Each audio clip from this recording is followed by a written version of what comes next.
Okay.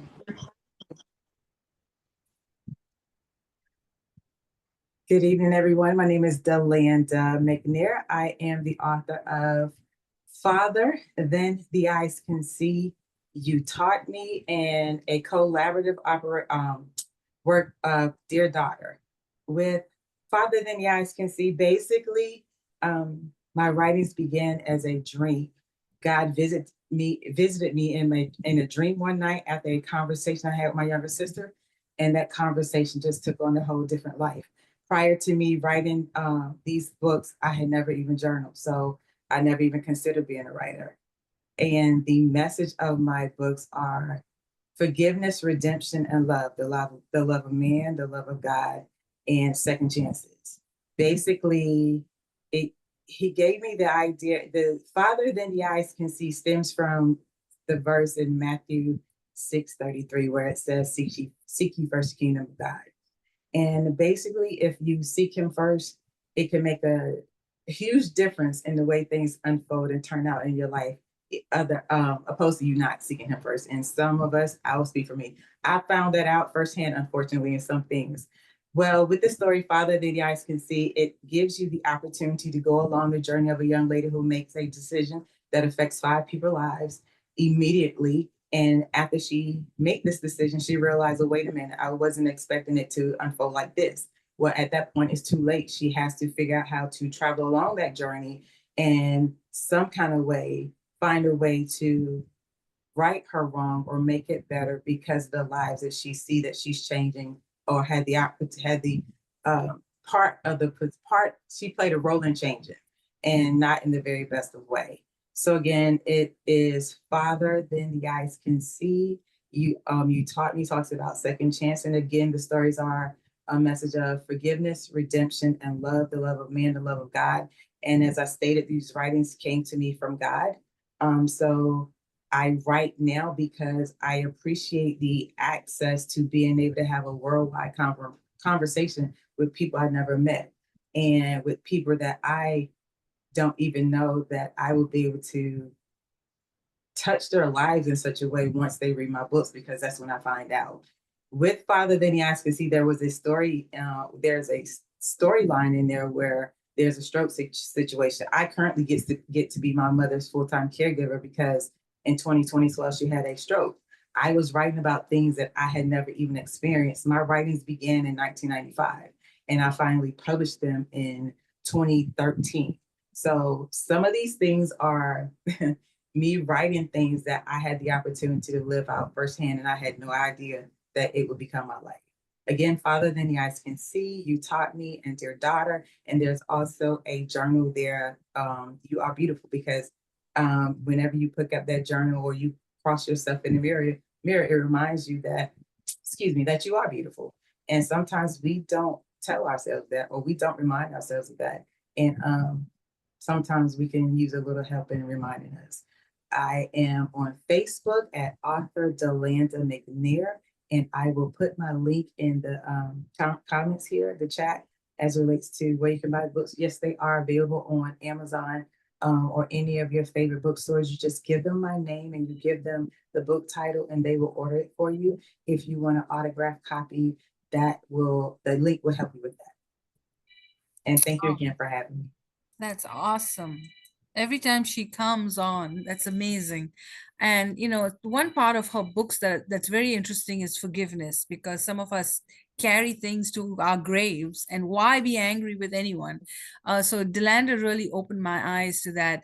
It's just a waste of time, and you need to move on with your life, and just forgive and leave the judgment to God. Let him do that part. You just do your part. I wanted to ask a quick question. So we have a little icebreaker before I bring Nandini and Richard back, and then let me see if anyone I have left out. But let's do a little icebreaker. Do you think it's interesting to do short stories so people can read quickly through a book, or is it better to do a book in a long form? Just a round question. I know all of y'all have completed books, but would you all consider doing short stories given people's attention span these days? Yeah. All right. So that brings me to my sponsor. I don't mean to put you in the hot seat all the time, but tell us why you moved to short stories. Um, I started with short stories because I knew that would be the easiest way to break into the industry. As I progressed with the short stories, I found that they actually fit me better. Now, when I say short stories, for a publisher, they usually have somewhere around 5,000 words. But my with this anthology that I wrote, I took short stories and flashes, no more than 1,500, and then I fleshed them out into full-fledged stories. And so right now, I feel better writing a shorter version of a novel and posting it as a serial instead of sitting down and writing an entire novel, because that my first novel took me about 3 years to get completed and published through Wicked Shadow Press. So I feel better doing it in a serial fashion. That way I can actually split my focus. Maybe that's because I have a hard time focusing on one thing at one time, but I won't admit that in public, which I just did. But anyway, moving forward. So I feel better writing serial form. So that makes me more productive. Yeah, and we're going to try something new with his book, which is we're going to try and drop social media little episodes and create, little reels and see how that works with marketing.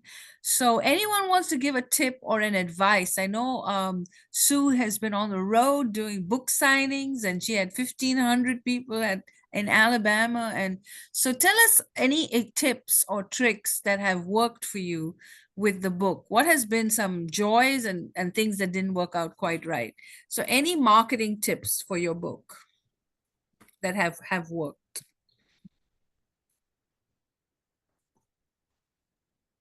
Are you Hmm. talking about me or Clifton? I'm talking about anyone. Anyone can share. But Sue's been doing a lot. Sue has done a lot of marketing. She's been on a lot of big TV shows. So tell us about your celebrity life and then tell us about your book signing. Yeah. Well, the celebrity life was with Christian toys I designed. That was a few years ago, but man, what a ride that was. That was amazing. About 40 or 50 different designs from all parts of the Bible and 5 countries, all 50 states. It was amazing. But that, to me, my literary agent said, Sue, do 5 things every day toward your book.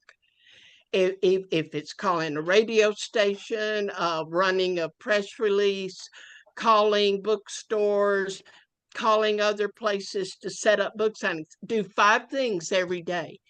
And honestly, I've just started doing all this because it's starting to work, Elizabeth. You can't take a day and not do some work towards your business, your book, your life. Yeah, and come on my show. That's another way to get the word out. So absolutely.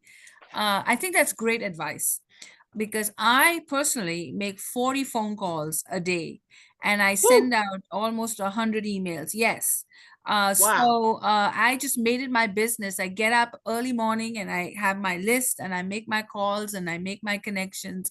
So you're absolutely right. So five, that's a great tip. So call a Yep. bookstore, call a Yep. press or a radio station, tell them you're available to do an interview, send out a press release, post something on Facebook Yes. or Instagram, and then say hi to me. So I think that's great. All five tips I love. Yes. You know what, Elizabeth? You found me through Yes, my press release. I did. I It found a lot. works. It It works. does. It absolutely works. Mhm. Yes. In fact, we just had two press releases out for Empower Health, and I was very pleased with the results because we were in a lot of newspapers and magazines, and I got 3 phone calls for interviews. So press releases definitely work. Definitely. Any other tips and tricks? Harold has been doing a lot of marketing on Facebook. Harold, I see you've got a great improvement on your look. The backdrop looks great. Yes. So can you share some of the things that you've been doing with your book promotion? Oh, wow. A lot of Facebook, Twitter when I can.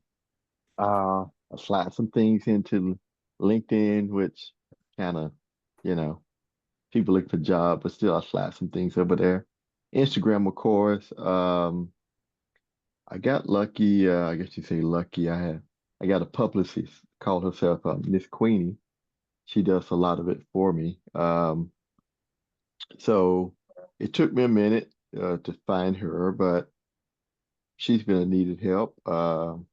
She researched a lot of links for me that were able to post and things like that. It people like that are hard to afford. Um, got lucky with doing a couple podcasts. I do a bunch of those. Um, and just building in your name, trying to build your brand, those kind of things. Sounds like great ideas. Okay. Yeah. So hire someone. That's a good one. And Right. post, they say you should post every day. So if you have like a Facebook, LinkedIn, just drop, drop, drop.